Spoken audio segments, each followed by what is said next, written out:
Imagine that you are a hardworking, idealistic young deputy with the U.S. Marshals Service. You're doing hard, dangerous work, and you're succeeding at it. You like this work, it's difficult, but you're making a real contribution to the security of the American people, and besides, you enjoy it. You're optimistic about the future, but then, much to your surprise, you're passed over for promotion. You're not chosen for interesting new assignments, and then you learn that this is all happening for the simple reason that you just happen to be black. I'm John Kiriakou. Welcome to the Whistleblowers.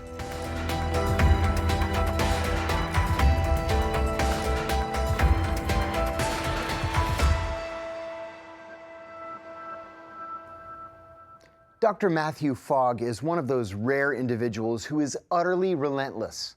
But that relentlessness comes with incredible patience. When he realized that he was a victim of racial discrimination within the federal government, he filed a lawsuit. But let's start at the beginning. Mathew Fogg joined the Marshals Service in 1978 and quickly became a highly decorated officer.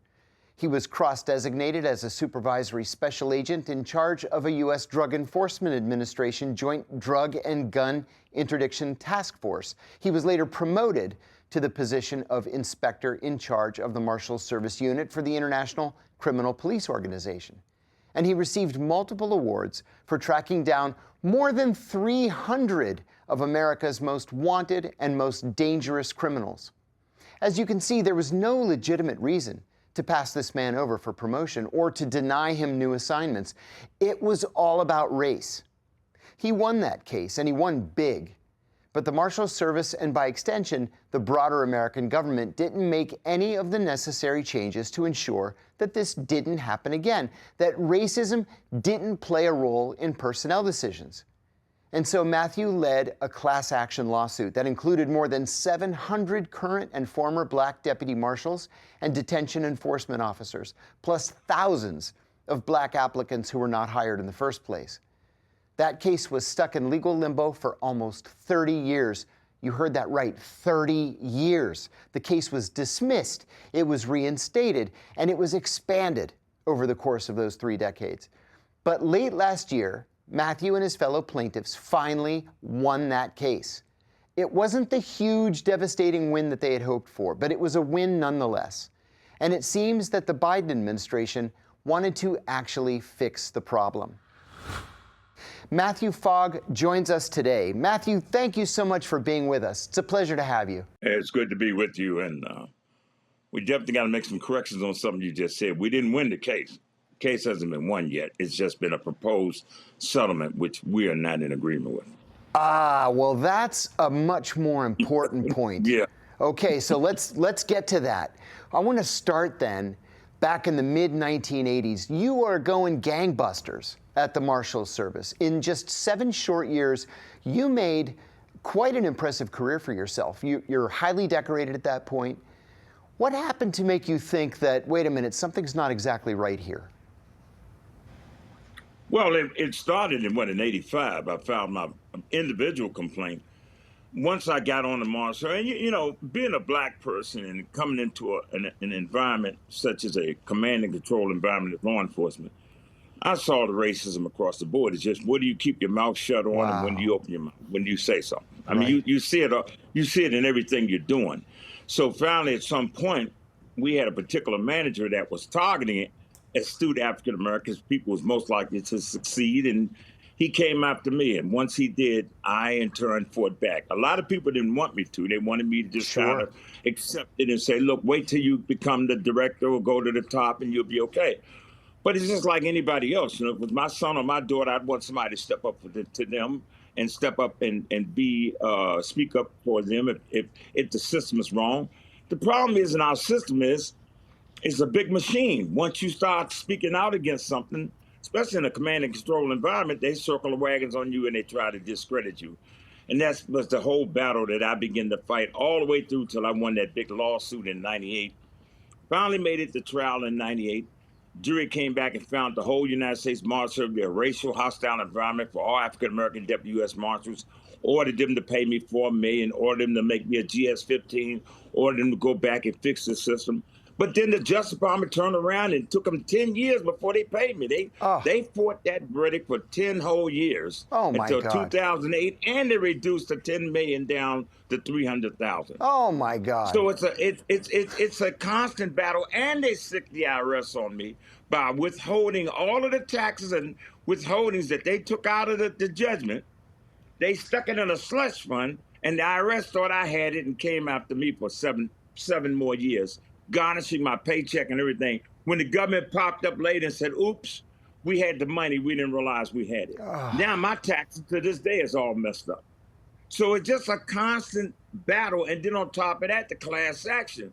All of this stuff that you look at the history of this class action and the numbers of people that it has affected, and it just blows my mind that nobody on Capitol Hill, you saw the letters that's been written to congressmen, yes. Grassley, everybody's spoken out against the problems in the Marshal Service. I got a website up, Bigots with Badges, right behind me. You see a New York Post, front page, 97.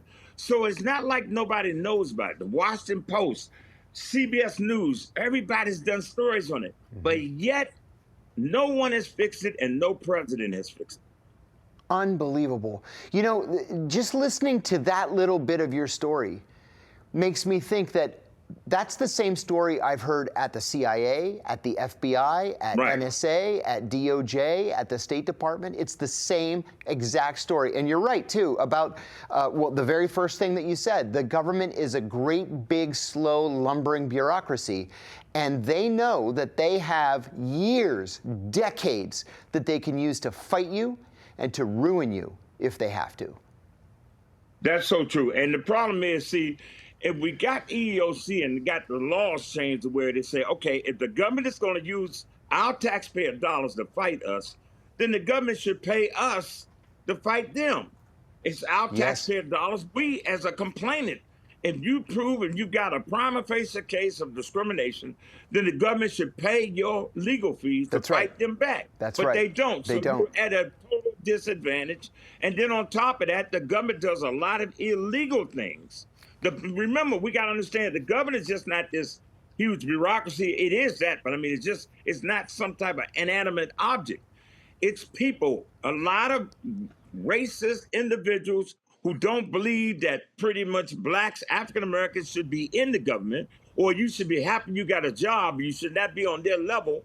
And so you got a lot of people in high places. And I always tell when you got a command and control environment, it's the same as on the street. If my commander is a bigot with a badge and he expects me to treat people badly and I don't do it, he can turn right around and charge me, and the next thing you know, that bureaucracy is against me.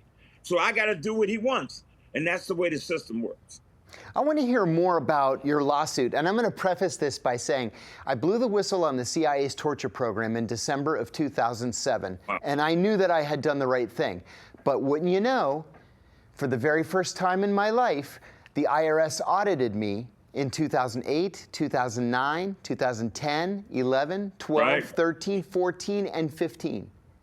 And I wasn't making any money. But this is one of those mechanisms that they use to beat up on you. So you ended up winning that lawsuit, and you won it. On paper, it looked like you won it handsomely. But really, that was just the beginning. So you've got this lawsuit on the one hand that, you know, it looks like you won it, but then there's a class action suit on the other hand. Can you tell us about how that happened? Are you a part of both suits? Yes. What happened was the personal lawsuit, I had that started in '85, and that worked its way all the way around to 2008. In the meantime, the same things that was happening to me, and of course the continuation, the retaliation that continued happening to me after I filed the other complaint, which made new issues arise. Man, so my attorneys, we got together, he said, look, Fogg, this is happening to all African Americans. He said, you got a good case here. You're proving now discrimination.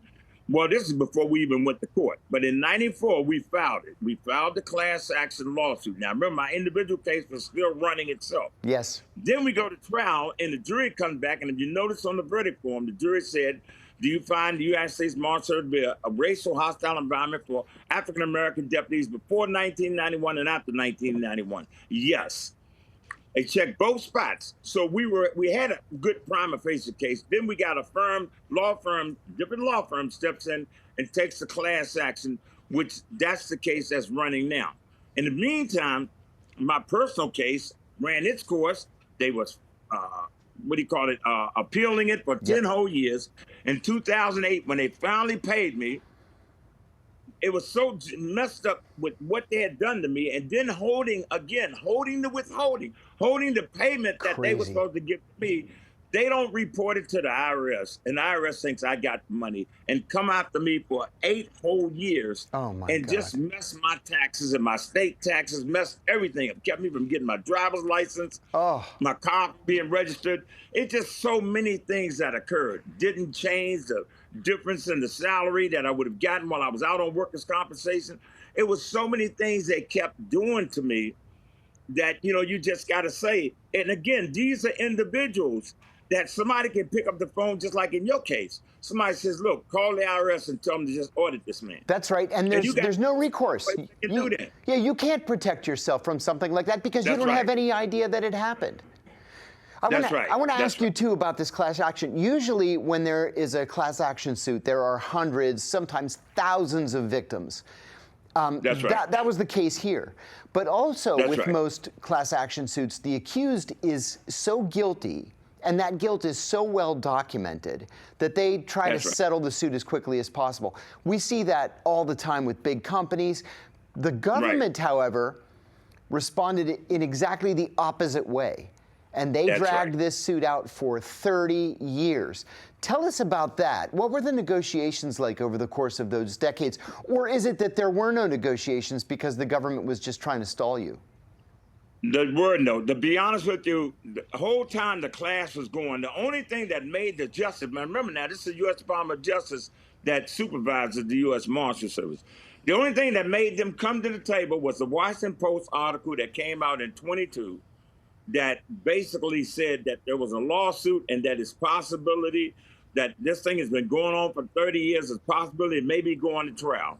They came running to the table and they said, we want to settle. The problem is our attorneys went in and started doing stuff that we didn't want to happen. So now you had a problem between us and the attorneys. Oh, geez. Now we know there's a lot of stuff goes on behind closed doors. We don't know what's happening.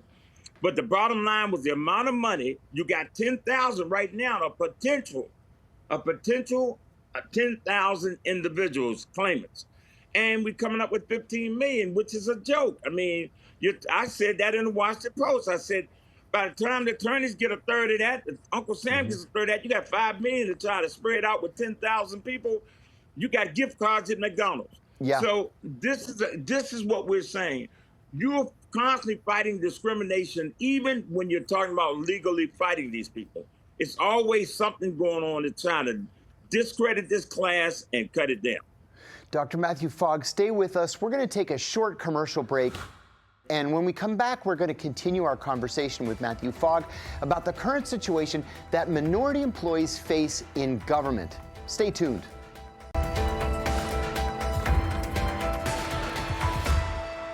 Welcome back to the Whistleblowers. I'm John Kiriakou.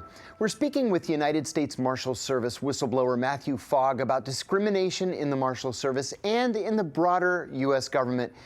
Dr. Fogg, good to have you with us. Thanks for staying. Thank you. Thank you.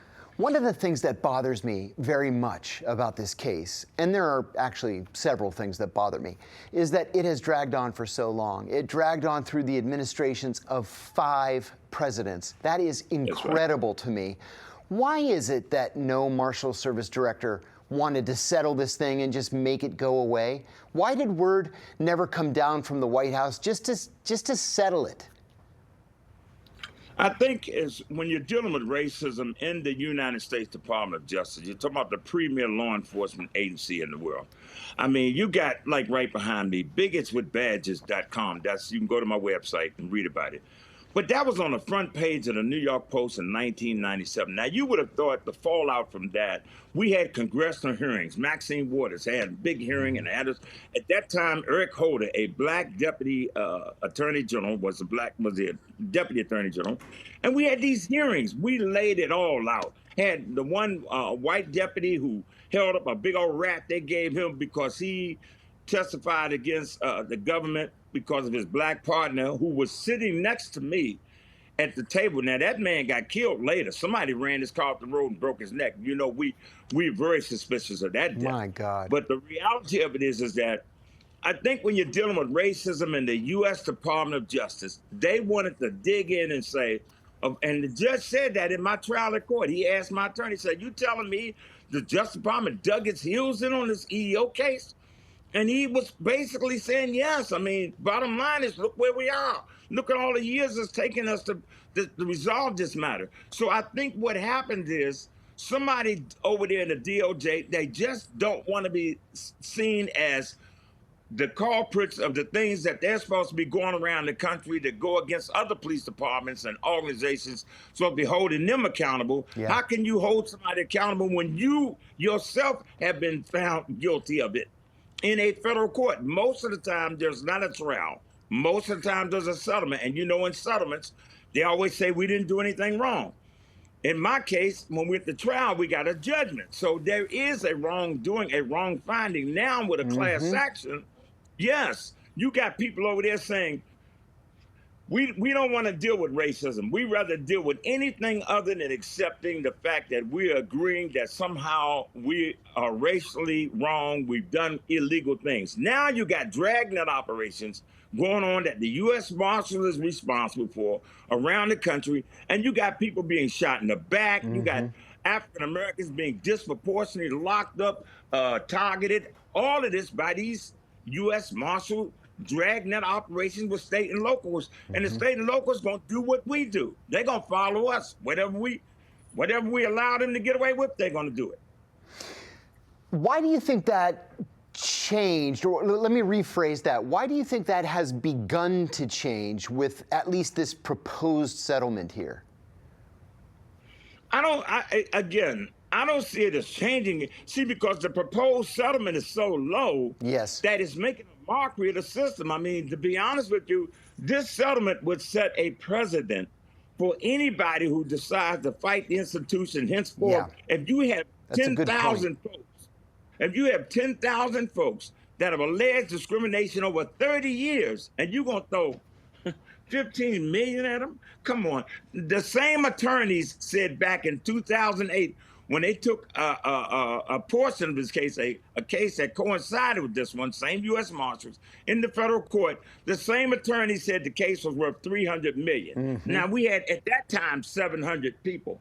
Now, today, we got 10,000, and we dropped down to 15 million. Something's the matter with that. Yes. There's a problem going on behind the curtains. Another thing that bothers me about this case is, as you just said, the thousands of plaintiffs involved are offered this $15 million.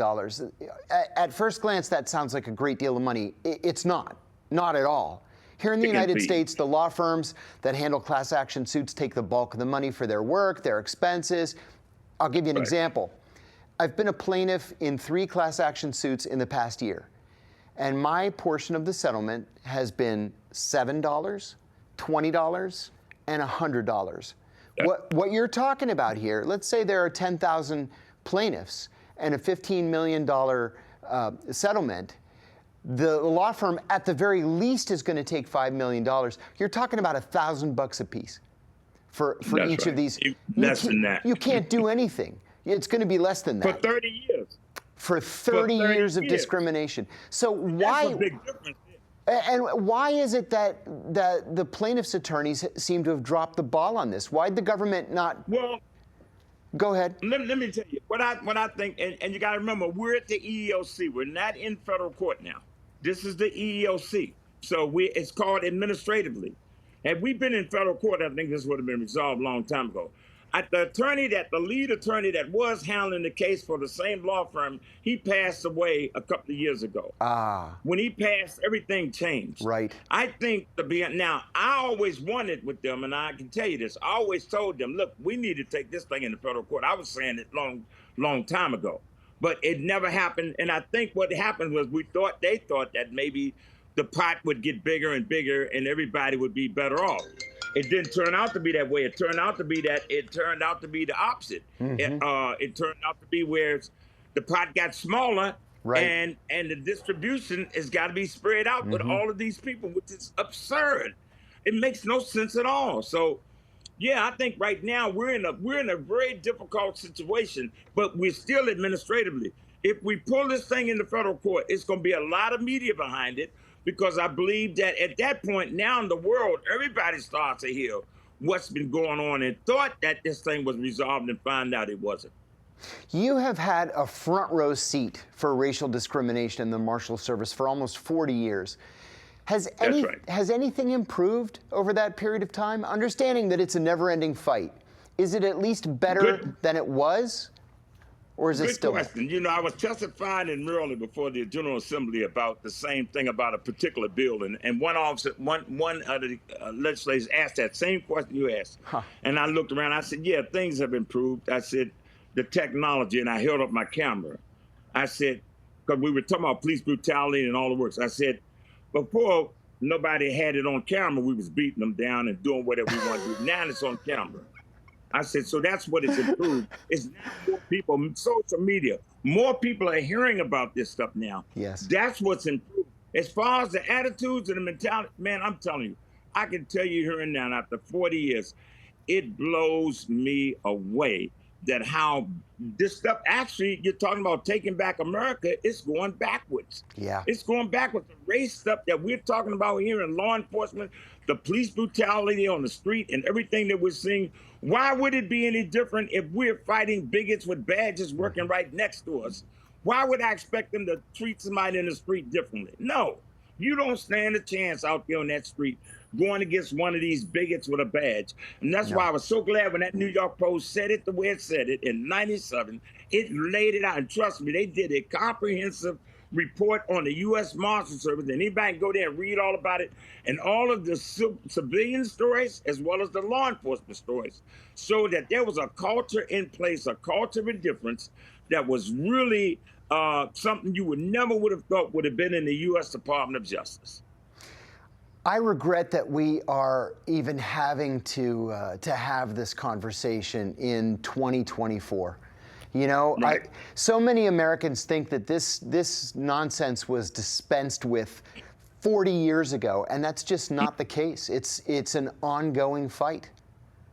It is, and it's so sad because, you know, being a black person and it's one thing to say, okay, you know, you file a complaint, we get it fixed, and you might have a few individuals that have some, you know, homophobic ideas and thoughts. But when you get into a system and you see that the system protects itself at all costs, then it shows me how, that's what I tell about command and control environments. Once you understand how a command and control environment operates, if you come into that system and you happen to have a boss that's a racist or whatever he is, don't like blacks or whatever, but he's the boss. He's got a lot of power at that point. And if he does something to people, you got to just turn your head. The same way that guy put his knee on the neck of George Floyd, and when he killed him, I guarantee you one of them officers had jumped up and pushed him off and said, man, that's too much force. And George Floyd had to survive. They would have brought that officer up on charges. Without for a doubt. Interfering in the performance of his duties. Without a doubt. That's the type of problem that you're dealing with in the whole law enforcement mechanism. Dr. Mathew Fogg, thank you for joining us. Mathew Fogg won because he was on the side of righteousness and because he was patient. Winston Churchill once said that success is not final and failure is not fatal. It is courage to continue that counts. He was right. Just ask Mathew Fogg. I want to thank our guest, Mathew Fogg, for joining us and for the courage and selflessness that he has displayed throughout his adult life. And thanks to our viewers for joining us for another episode of The Whistleblowers. I'm John Kiriakou, and we will see you next time.